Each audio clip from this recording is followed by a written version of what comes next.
Naku, heto na naman. Hindi pa nga humuhupa ang gulo ng US at Venezuela. Heto at may panibagong banta na naman. Isang senyales ng isang mas malaking gulo na pwedeng sumiklab anumang oras.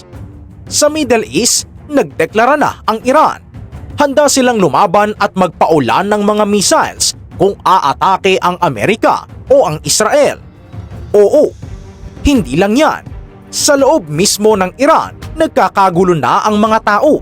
Bumabagsak ang ekonomiya at nagwawala na ang mga nagpoprotesta dahil sa hirap ng buhay ngayon sa Iran. Samantala sa Asya, ang China at Japan muling nagkainitan din. Binabanatan ng China ang Japan, pero rumesbak naman ang Japan. Tila sinusubukan ng China kung hanggang saan ang tibay ng Japan at ang alyansa nito sa Amerika.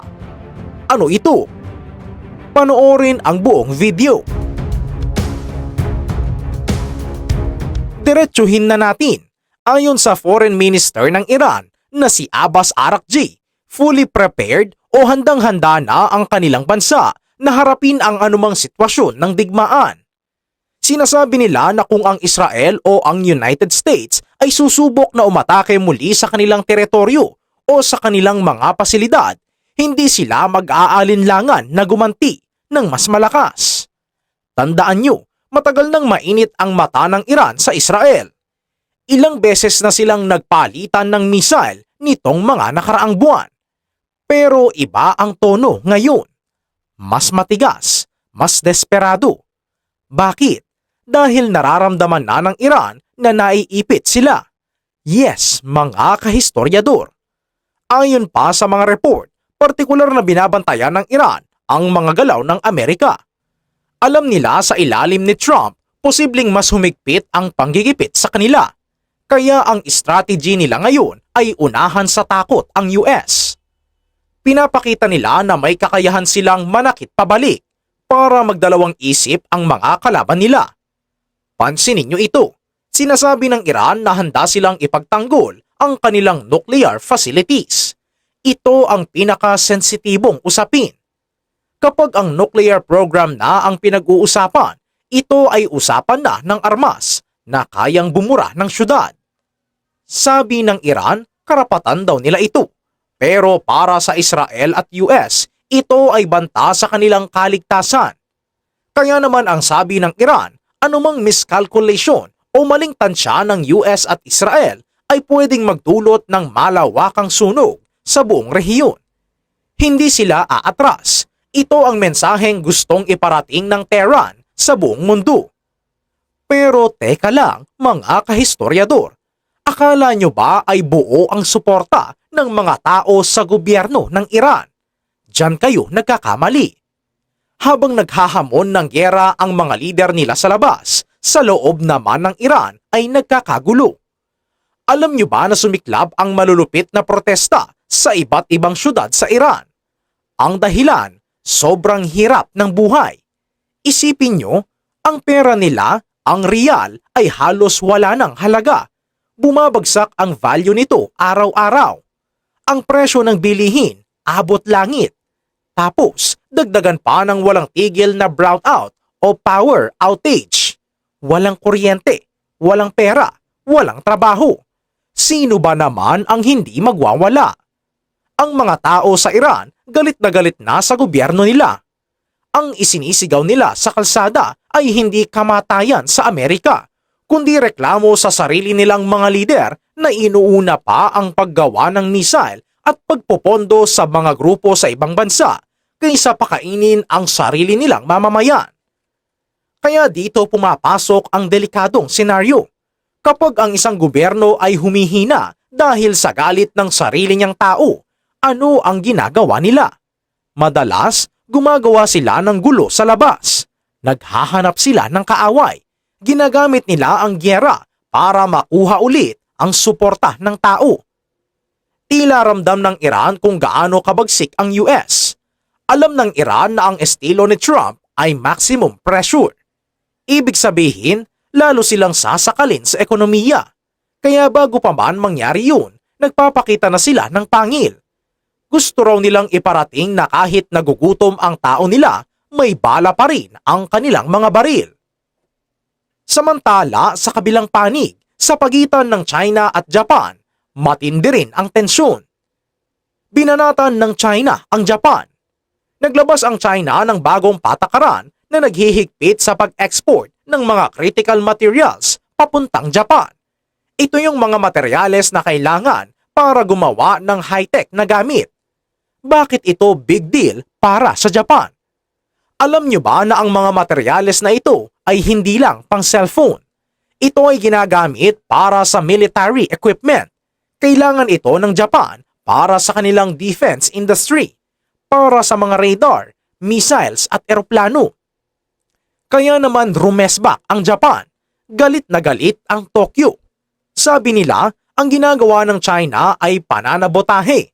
Kung hindi makakakuha ang Japan ng materyales galing China, pilay ang kanilang depensa. Hindi sila makakagawa ng armas para protektahan ang sarili nila. Sabi ng Japan, ang ginagawa ng China ay labag sa patas na kalakalan. Pero alam naman natin na hindi ito tungkol sa negosyo lang. Ito ay power play.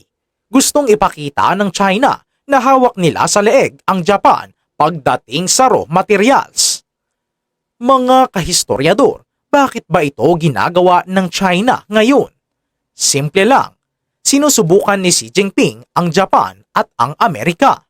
Oo, ang tawag dito ng mga eksperto ay testing the waters. Gustong makita ng China kung ano ang gagawin ng Japan ngayong nasa pwesto si Trump. Alam ng China na mahigpit ang alyansa ng Japan at US. Sa pamamagitan ng pag-ipit sa Japan, sinusubukan ng China kung tutulong ba ang Amerika o kung kaya nilang pilayin ang Japan ng mag-isa. Isa pa, ganti ito ng China. Matagal na ring iniipit ng US at Japan ang China pagdating sa technology, lalo na sa mga microchips. Ayaw ng US na magkaroon ng advanced chips ang China na pwedeng gamitin sa military. Kaya ngayon, gumaganti ang China. Nakikita nyo ba ang girian? Ito ay tit for tat, gantihan, at ang naiipit ay ang seguridad ng buong rehiyon. Kapag napilay ang defense capability ng Japan, mababago ang balanse ng kapangyarihan sa Asia. Mas magiging aggressive ang China sa West Philippine Sea, sa Taiwan at sa buong Pacific dahil alam nilang humina ang isa sa pinakamalakas na alyado ng Amerika, ang Japan. Sa Iran, ang tactics ay physical threat. Sinasabi nilang papuputukin nila ang missiles. Ito ay dahil wala na silang ibang alas. Bagsak na ang ekonomiya nila. Galit na ang tao. Ang natitira na lang sa kanila ay ang kanilang armas. Kaya yun ang ipinangtatakot nila. Pero ang US ay hindi natatakot sa banta ng Iran. Sa China at Japan naman, ang tactics ay economic strangulation o pananakal gamit ang ekonomiya. Mas sopistikado pero pareho lang ang epekto, ang pahinain ang kalaban. Alam ng China na hindi nila kailangan barilin agad ang Japan. Kung mapipigilan nila ang Japan na gumawa ng armas, panalo na sila ng walang putukan. Pero ang Japan hindi papayag na maging dehado. Kaya asahan nyo na gagawa rin ng hakbang ang Japan. At syempre, hindi yan pababayaan ng US. Ang gulo sa Iran ay gulo sa langis. Kapag nagkagera dyan, tataas ang presyo ng petrolyo. Tandaan nyo, bagsak ang ekonomiya ng Iran. Pero may kakayahan silang manggulo sa Strait of Hormuz, kung saan dumadaan ang langis ng mundo. Kapag nangyari yun, damay ang bulsa nating lahat. Tataas ang pamasahe, tataas ang bilihin. Ang gulo naman sa China at Japan ay gulo sa supply chain at seguridad. Ang Japan ay isa sa pinakamalaking trading partner at donor ng Pilipinas. Ang China naman ay kapitbahay nating nanggigipit din sa atin. Kapag nag-away ang dalawang higanteng ito, kakabog ang buong Asya. Kaya mga kahistoryador, kapag nagkaroon ng conflict, hihilahin ng mga alyansa ang bawat bansa. Ang US ay tutulong sa Israel at Japan. Ang Pilipinas ay may defense treaty sa US. Nakikita nyo na ba ang domino effect? Yes!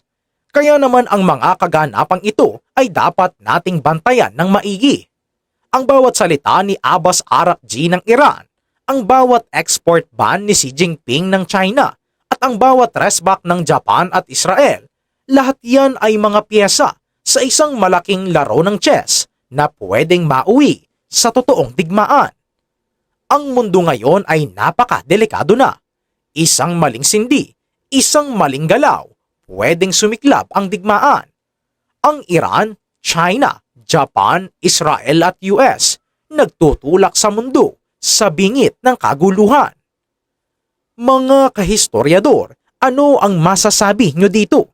Sa tingin nyo, matatakot kaya ang Amerika at Japan sa binabanat ng dalawang magkaalyado, ang Iran at China?